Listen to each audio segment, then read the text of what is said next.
Bloomberg Audio Studios. Podcasts, radio, news. Please welcome to the stage Willow Bay, Dean of the USC Annenberg School for Communication and Journalism and controlling owner of Angel City FC, for a live taping of The Deal with Bloomberg's Jason Kelly and Alex Rodriguez.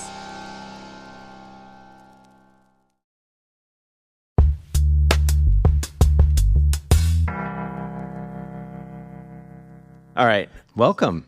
Thank you, but that was a very quiet response from this audience. I know. I mean, are there any Angel City fans in the house? Thank you. There we go. All right.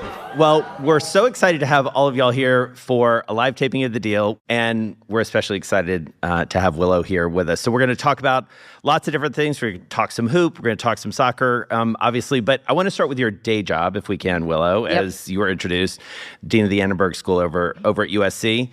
We're at the Screen Time Conference. Clearly, there has been a lot of talk today, every day these days, it seems, around the First Amendment, free speech. You're living this every day. Yep. What are you saying to your students? What are they saying to you? Yeah. So let me just start with one thing, which is day one fan of The Deal, as you know. Thank you. Day one fan of The Deal. So thank you for having me. So yeah, freedom of the press, free speech, free expression, which encompasses all of them. They're core and central to what we do at USC and what we do certainly at USC Annenberg, where we teach journalism, public relations, communication, and public diplomacy. And related to that is academic freedom, right, which is the freedom to teach, research, and study free from interference. And my day job is to protect all of those things for our students and for our faculty. We're not an ivory tower institution. We're deeply connected to our industries of practice. So when something hits the news, whether it's Jimmy Kimmel and ABC, whether it's the Compact for Academic Excellence, which is the letter that the Department of Education has sent to a number of schools, of which we are among them, or even the anniversary of October 7th, when we had student protests on campus, the news of the day is what informs what goes on in the classrooms. Our faculty toss out the agenda, they toss out their syllabi for the day, and they get into it. And I think at this moment, our students are really hungry for that. They're asking powerful questions, and we don't have the answers, but it is so clear that right now, at this moment when we are commodifying outrage, and all we hear is shouting, that we create these spaces where people across our university, and certainly in our classrooms, can come together and wrestle with these issues in thoughtful ways. Yeah, well, I appreciate your thoughtful answer. Now I'm going to undertake what we call in this business a hard pivot. But one of the places that does feel mostly safe, I think you'd agree, partner, is sports. You know, that we can disagree. And I think you're familiar with people disagreeing about sports, Alex. So let's go back, if we can, to your career. Let's talk some hoop. So the first time I heard about Willow Bay was, I'm going to take you back to the great 90s, where such a fun era. And I saw you for the first time and my buddy Ahmad Rashad on Inside Stuff. And in a funny way, now being an NBA governor, that's really when I first fell in love with the NBA. It made a huge impact on me. It started my passion. Did you understand the impact it would make on that community and fan base that still looks back at that show as a big pivotal point? Look, I can't pretend to know the impact it would have decades later. I knew that it was an incredible moment, an incredible front row seat to what was going on. My first day on the job was the day that Magic Johnson announced that he was HIV positive. That was the first day? Wow. That was my first day, my first show that happened. We actually had taped the show and we had to redo it. And that was my first indication that buckle up. You know, we're really in for a profound kind of cultural journey as much as we were a sports journey. And, when I look back on it now, the two things were clear. David Stern hired me, the NBA commissioner, and Adam Silver, current commissioner, was just starting. So kind of grew up alongside Adam, who quickly became my boss. But, the two things that David was really clear about with that show was expanding the fan base, right? To your point, that was the first time you saw it. And that's why there was a woman sitting there at the desk week in and week out, and not as a sidekick, but as a partner, because he wanted to open the sport up to young people and certainly to women. And the other piece of it, which is the more, I think, obvious piece of it, was really the first time on a weekly basis we told the stories of players and their lives off the court. We had great highlights and great music. It was really a cultural moment too. But when you look at the through line between those stories, that was the only way you got those stories. It was the way other players got those stories, right? It wasn't just the audiences. To today's era of, the athlete as communicator in chief, right, of their own brand, you really see just what a wise soul David Stern was. Because I would imagine that it changes the way you think about media as an athlete. Is that a fair assessment? If you're watching that and you're seeing these players, because just a couple of years after that, you're a professional athlete. How did it change you? Yeah, I go back again to the 90s. I grew up with Mel Allen and This Week in Sports, and you get one opportunity on Saturdays to get a recap of the whole week while we're all watching, the score boxes. And we remember those days when we could get the paper and see what Keith Hernandez and Darryl Strawberry did. And Inside Stuff was that. But people are Googling right now. They're like, what is the score box? It just kind of opened it up. When I came in, I led with fear with media because I didn't feel like I had the tools. And as I've, the arc has gone to where I understand that media could be an ally and it's a very powerful tool. And I think you started that. You are the media now. Remember. Yeah, you're the media. You're sitting here. You're on this couch now, not that one. That's right. Well, and to that point, just to go back actually to your day job, sort of bringing it all together, you guys just did some work around this. What did you find about athlete-driven media? I've been wanting to do an academic study on the phenomenon that we've all been watching unfold, which is athletes as creators, athletes creating their own content, but also owning the IP and monetizing it. So this is the first academic study to drop. Academics don't really use the term drop, but I'm going to teach them how to do that. And what it has demonstrated is this is reshaping the media ecosystem and the sports storytelling ecosystem in very profound ways, economically and culturally. Athlete-owned media enterprises are driving billions of dollars of value, and the athletes themselves as owners are benefiting. It is driving innovation because they are using new platforms and new storytelling formats to connect with their fans in direct and immediate ways. And you will appreciate this because now you are the media. It puts the decision-making authority in the athlete's hands. They get to decide what stories they're going to tell, what platform they're going to tell it on, and how they're going to distribute it. And so what I find so interesting about that is you guys are now both dealing with this as owners. You dealt with it as an athlete. Now you have several very, very famous in the news everyday athletes who play for your teams in Minnesota. Oh, have any of his players made news?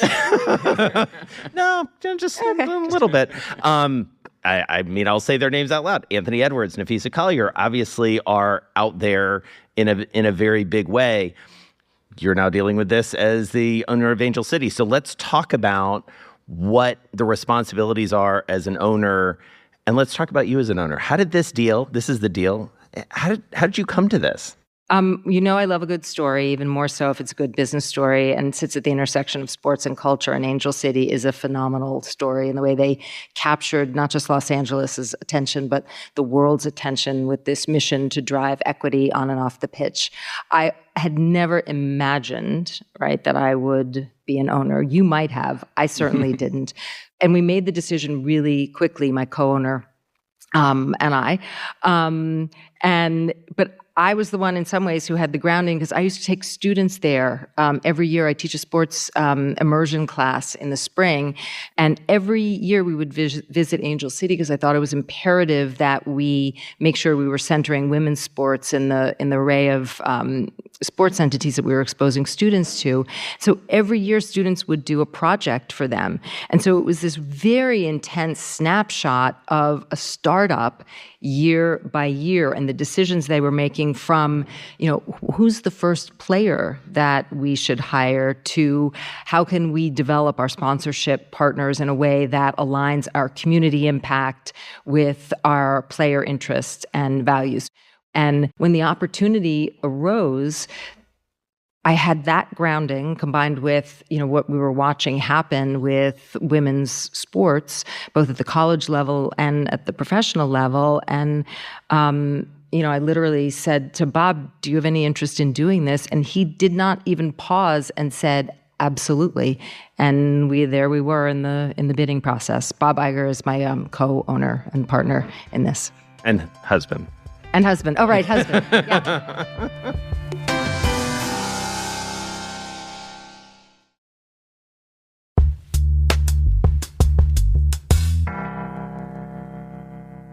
When you look at the deal and you acquired it for about $250 million. Yep. Are you looking at this as a double bottom line? Like, what can you do also for the community? Or you just think like this could be a 3 or 4x in the next 5 or 10 years? So community impact was embedded in the business model. Look, this was the biggest investment we've ever made personally, and I expect that it will continue. That will hold firm for quite some time. What was so compelling was the purpose embedded in the business. So one of the things that's different about Angel City is that their sponsorship model directly invests 10% of sponsorship dollars into the community. So that's not an add-on or nice to have. We didn't wait till we were profitable to do that. That was very much built in to its business, equity on and off the pitch. And by the time we got there, they had invested roughly $3 million in the community. We're at nearly 3 million meals, right, through DoorDash and Sprouts, our sponsors, into the community to people in need. So this is a community asset. I think it's a sort of jewel in the sports universe of Los Angeles. And is there a bottom line? Yes. Do we expect it to improve every year? Yes. Are we on the march towards profitability? Heck yes. But this is really a community and entity with community at its core. It's interesting to have the two of you sit between the two of you. I don't own any sports teams, just for the record, but I know people who do. It happens every once in a while. It happens. Yeah, but it's interesting to think about that perspective because you now own basketball teams in the NBA and the WNBA. How do you think about it from a bottom line perspective? Because these are not small amounts of money. And a community perspective, because you're getting to know a new community also. How did I end up getting double teamed here? Yeah. The other way. Two journalists. I think, Willow, you said it beautifully. And just to bring it back 5 years, I mean, this was the time right after COVID, which people thought we overpaid for $1.5 billion. And then you had, obviously, the George Floyd tragedy. Mm-hmm. So when we acquired this team, it was a pivotal moment in Minnesota that kind of moved around the world. And we thought, I've seen for 30 years how sports can transform communities. And look, the truth is, when the Dodgers win, LA feels a little bit more chipper. So there's not too many businesses, like when your Amazon stock goes down, you're not depressed. Well, you don't say we, you just say my Amazon stock is depressed. But when the Yankees or the Dodgers lose, you say we lost or we won. So I have a good understanding, and I think knowing players, having empathy for players, understanding how difficult it is to be an athlete in 2025, far greater, far harder than when I started in 1994 with all the social media. My God, I got enough trouble without social media. Next question. And so for you, Willow, this is, yes, it's a community asset. There are deals to be made. There are players that you have to negotiate with. There are sponsors that you have to take care of. There's a community. So when you think about the most important deals that you've done so far, the ones that really stick out in your mind, what jumps to mind? I think, look, obviously, being in the privileged position to acquire Angel City first and foremost and taking on that extraordinary opportunity and extraordinary responsibility. But then I think about what we did when we first arrived, which is it was very clear that we had not invested enough in our people and our products, specifically our athletes.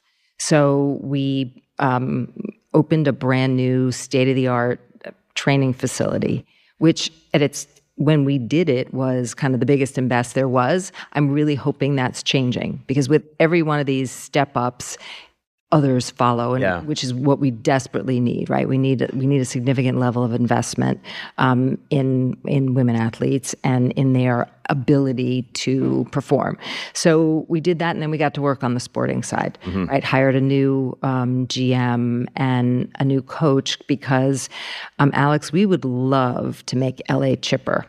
The way a Yankees win makes New York chipper, and by bringing a championship to the city. So that is one of the primary goals. But also thinking about our athletes, as I know you do with the Lynx, we have underinvested in women athletes for far too long, and this is the opportunity, this is the moment to change that by making sure we are supporting them the way we support all of our world-class athletes and allow them to compete at the highest level. So, Willow, take this room into the governor's room, the boardroom with your league. Are you a newer owner that kind of pounds a table and screams, or are you kind of an owner that huge screamer, listens, asks more questions, or tell us about your style as a board member. What's really fascinating is the NWSL has a lot of new owners. So there are a lot of new voices and wildly impressive voices in the room. And what's interesting is there's a breadth of perspectives. And I think it is clear that some of us have lanes, and mine is, at least initially, media. And how we think about our media partners, how we think about our new deals, how we think about really working with the players, the teams, and the leagues to be in alignment on our marketing and storytelling strategies. Because there's a lot of disalignment is easy. Alignment's pretty hard, even today, in kind of an always-on 24/7 media environment. So I think there's a lot of very spirited discussion around the table, but a fascinating number of perspectives and areas of expertise come to bear, a lot of them from outside the world of sports. And so what are the deals that you think the league and the sport need to make? I mean, this has been a league that's been on the move for the past few years. You have investment in Europe coming. You have a rising tide. But how do you maintain what has been true, that this is the best women's soccer league in the world? What do you need to do? I mean, first of all, we need to make sure that we maintain our stature as the best women's soccer league in the world. And the reason that it's the best women's soccer league in the world is because of the level of our talent, which remains superior. So we have to continue to ensure that we are the best place for players to come. And that's certainly salary, but it's also all the other things we do, like the requirements that we've put in place to have the kind of training facilities, to have the kind of technical teams and support staff in place, that we're creating opportunities for them off the pitch, something that we really do at scale. And obviously something, as somebody who really cares about the talent pipeline, I'm also doing at a team level and an individual level. So first and foremost, thinking about our athletes and making sure that they have the resources they need to compete, but also making sure that we're the most attractive place in the world for those players to come. And the other is I think other on the agenda, very high on the agenda, is our media rights deals. Yeah. Making sure we're driving the kind of tune-in that we need to be driving, that people understand where to find us on the array of networks, which I know is a theme that I'm gratified by the fact that the relatively small NWSL and the massive NBA are also having those conversations around what's the right number of platforms to put our games on. So I know we ran out of time, but I have one selfish question I want to ask you, because as a father, you recently had a panel with yourself, with Charlotte Jones from the Cowboys, Jeannie Buss from the Lakers, and some of my favorite people, Candace Parker. Candace Parker moderated, so it's already like a luminary. We also need more representation of women and people of color in the owner's room, executive level. What advice would you give some young ladies that want to be like you or like Jeannie or Charlotte to have more representation in this room? The doors are wide open. Please come on through, and then it's up to us on the other side of those doors to make these environments welcoming, productive places to learn and grow and develop. Because Alex, you're absolutely right. I think not only do we need to make sure the opportunity is there for women, but we have massive growth potential ahead of us. And the trajectories are really steep, and we need a very robust talent pipeline entering all of these teams and leagues to really help us propel that growth. Before we get away from the owner's box, the owner's, the governor's table, as it were, is it what you expected it would be, being an owner? Because I never dreamt of being an owner, I'm not sure I had enormous expectations. And look, I've had the privilege of knowing and working with a number of commissioners. Yeah. So I sort of have seen the world through their lens, and I've seen the world through the media partner lens. But I've never been in the room before, and it is fascinating. The challenges come at you fast and furious, as you're seeing, and it is a learning experience each and every day. And I think I'm grateful at this age I can still be learning on the job.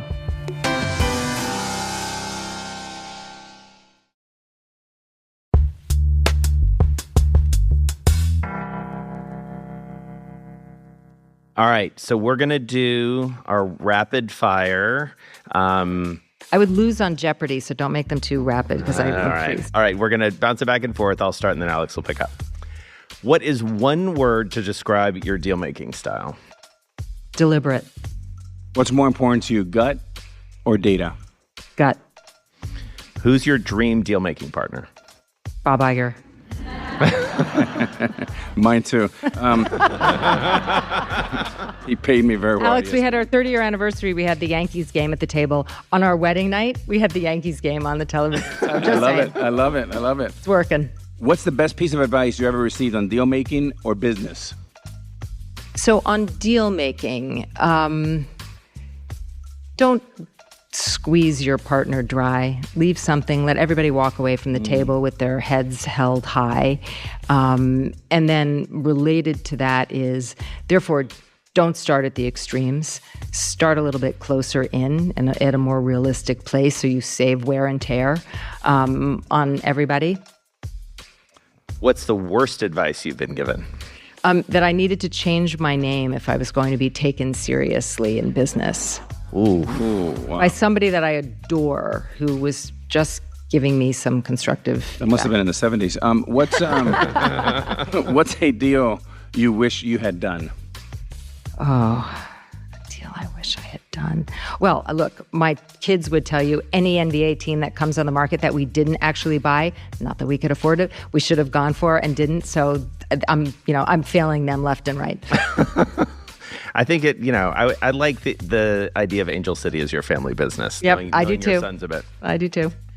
Who was your favorite interview from NBA Inside Stuff? Never given that one up. They were all my favorites. I loved each and every one the same. Wow. Okay. All right. What's your hype song before a big meeting or negotiation? Beyonce, If I Were a Boy. But close second is the Leslie Powell Angel City Walk-On song. Here They Come. It's one of the best. I think it's the best in sports. We got to go see that. Yeah, we got to do it. I know somebody. You can only watch one sport for the rest of your life. What is it? Oh, it's kind of a tie. Soccer, women's soccer, but basketball. I think basketball edges out just a little bit more. All right, so we usually ask, if there's one team that can win a title, which one would it be? We know what that would be. We're going to win Angels. So a little title, shift here, Willow, is what's the first thing you would do after you win a title? Oh, that's so bad. That was such a softball. That was such a softball. You know that. No, I don't. We're going to go to Disneyland. I like that. And yes, you are invited. Yeah, all right. Willow Bay, you're a treasure. Thank you so much. Thank you, everyone.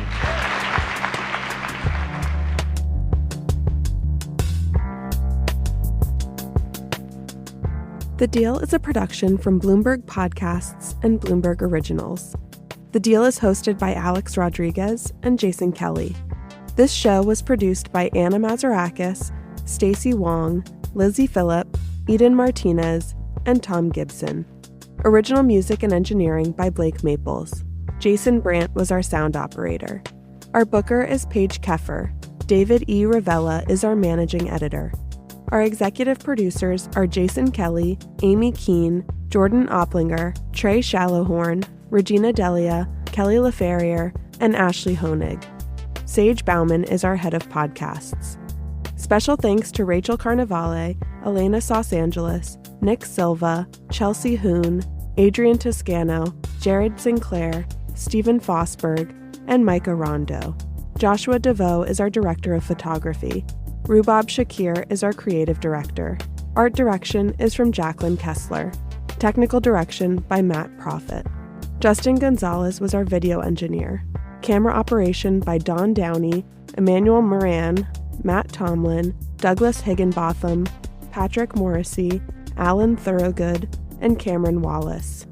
Katia Vanoy is our video editor, and Will Connolly is our assistant editor.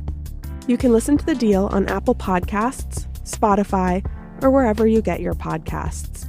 You can also tune in to The Video Companion on Bloomberg Originals and on Bloomberg TV. Thanks for listening.